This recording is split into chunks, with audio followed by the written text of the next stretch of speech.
Hey there, it's day 15 and I am making some good progress on my trip planning. So I've decided I am going to book my flight with Delta Airlines. And the reason that I decided that is because I began to think, and although I would love to do a stopover in a different country. I'm concerned about the climate in the US and around the world, and I want to basically have peace of mind. And I want to eliminate unneeded variables. And so for right now, that means flying directly into South Africa and not trying to do a stopover anywhere else. Delta Airlines has a nonstop flight from Atlanta to Cape Town that is about 14 hours. Now, originally, I didn't want to do a long flight, but the more I've started thinking and prioritizing, scoring, weighting what is important to me, cost is important, but then the route, that is big right now. I just want peace of mind. There's a lot of excitement, so that 14 hours, typically when I did it to Hong Kong, it was bearable. And I think it was because of the excitement. So, I'm not really worried. It's also an overnight flight. I can take some trazodone, something, whatever, try to sleep a portion of the flight. So I decided to go with Delta. It also is a good choice because last year I redeemed some credit card points. I redeemed them for a Delta gift card, $100 Delta gift card. And so that is perfect because that will lessen my cost by $100. I also have a Delta Airlines AMEX card, and so it allows me to have an earlier boarding priority as well as not have to pay for my first checked bag. So all in all, I think it's a great choice because, like I said, I've already been accumulating miles with Delta. So it just adds and gives me more miles, and it is more controlled because the flight to get to South Africa will originate in the US. So I don't have to worry about touching down somewhere else and then are there going to be delays. Once I'm in the air, I'm in the air. So all of that is really important. I mean, this is my first world trip. I've never traveled it looks like it's going to probably be about 40 days that I'll be gone. So a full month. I've never traveled that length of time. I don't have as many logistics once I touch down as I did when I went to Thailand and China, because home base will be the ship. So my logistics will just be, what do I want to do for the day when we port, but not real movement and things of that nature. Meals. That's why I love cruising. So on the particular day that I'm looking at is Thursday. Ordinarily, Thursday is not an off-peak day to travel. Your off-peak days historically have been Tuesday, Wednesday, Saturday. So if you're looking for flights and you're shopping, those are the days that will typically give you the lower fares. It's not always the case. Like in this example, that the flight that I'm traveling gives me a lower rate on Thursday and less stops than if I traveled the day before, which is Wednesday. It's not a hard written rule. There are some deviations, but typically if you're looking for a lower fare, I would say try to adjust your travel dates to traveling on a Tuesday, Wednesday, or Saturday. Likewise, when you're wanting to book, sometimes you can get lower fares when you book on those days as well. I've been looking at this flight and it has not changed. So I think I'm going to go ahead and book it. And when I say changed, it hasn't decreased or nor increased. When I initially started looking at the flights, they were lower. And then we got into this war and they've risen.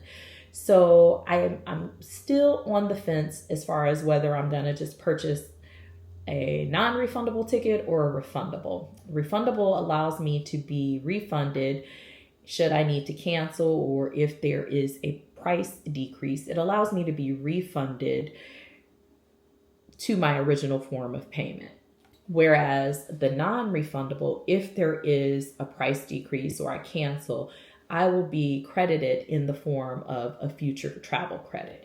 So that's something that I'm considering. The price difference is approximately like $150.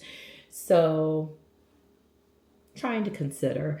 Also, on the day, the flight times that I am looking at, the first one that pops up, and it's labeled, I think, the fastest, is departing Indy at 6:45 in the evening with a 45-minute connection time in Atlanta airport. Now, I don't know if you've ever traveled to Atlanta, but it is the busiest airport in the world, and it got that name for a reason. So the thought of only having 45 minutes to deplane and connect doesn't give me comfort.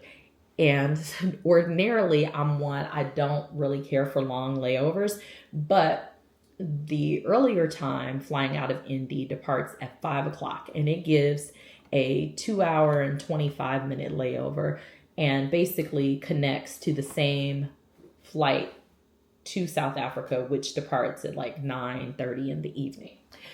So I'm going to go with that flight because it gives me some added insurances.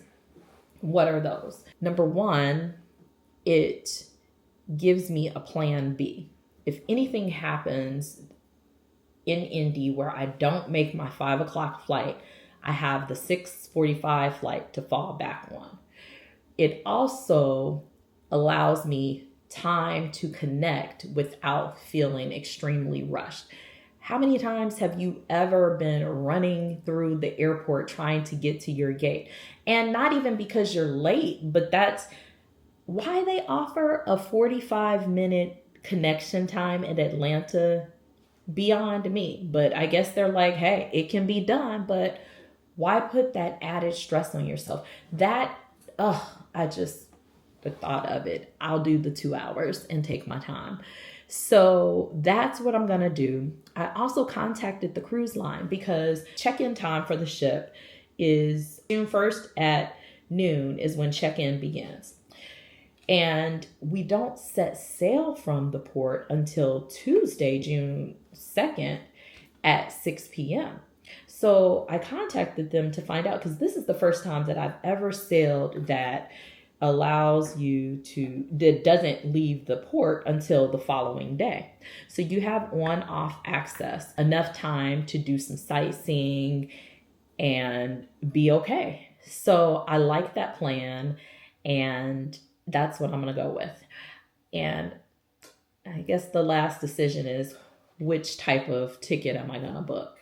Is it going to be refundable or non-refundable? I think that might depend. I'm going to start looking at my return flight.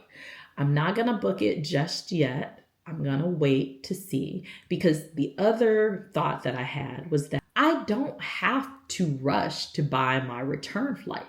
Also, however many miles I accrue from the travel to Cape Town, I will have that many more added to my miles bank that may further offset the cost of the return flight.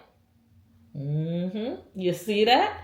Sister girl has her thinking cap on. That's what I think I'm going to do, is potentially fly Delta on the return, unless I see something from another carrier. And, once I'm over there, maybe it's less to fly back than to purchase the ticket over there to fly back than it is over here. I don't know. This is the first time I've ever decided to travel like this. So it is an experience. And I think I'm going to, go with that, because then also the benefit to doing that, hey, I don't have to have all the money right now. I mean, another strategy, if I wanted to wait to try to drive and grocery shop, then I could do that as well. And it honestly gives a more freedom, I think, and flexibility. Now, in the long run, you pay for that, get what you pay for. But what if after my trip, I'm like, hey, after my cruise, I think I want to spend another 2 weeks. Because, I mean, let's face it, I'm not working for anybody right now. When I went and had my job interview, they didn't call me back because I was trying to be transparent and told them that, hey, I have a vacation that's like 6 weeks. And they're like, yeah, ma'am, you go do your vacation. Pass. So, I mean, let's face it, this will be the first time that I'm able to kind of do that.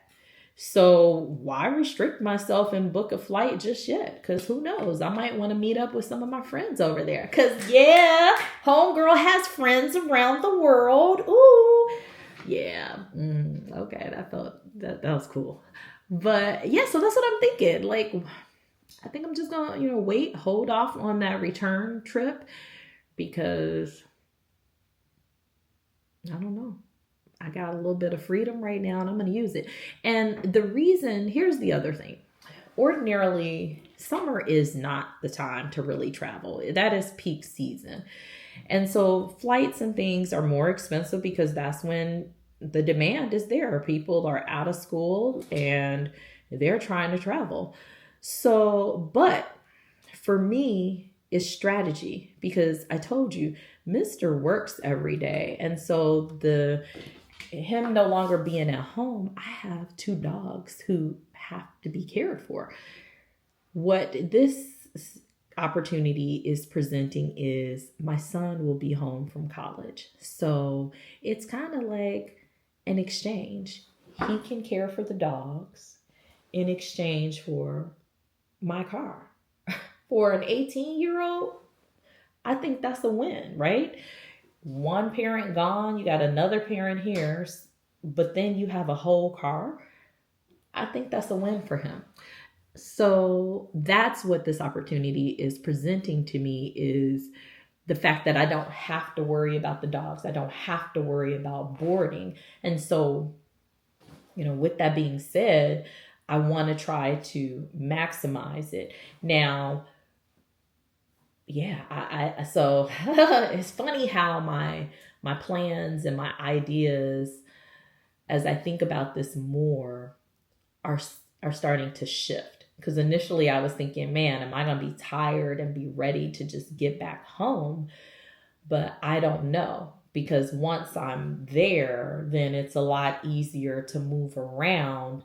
I'll just play it by ear and see how I'm feeling. And then on that one, maybe I do book a refundable flight, knowing that I could potentially change. We shall see. Thanks for watching. I'm going to keep y'all posted on this whole trip planning. I will talk to you tomorrow. Have a great day.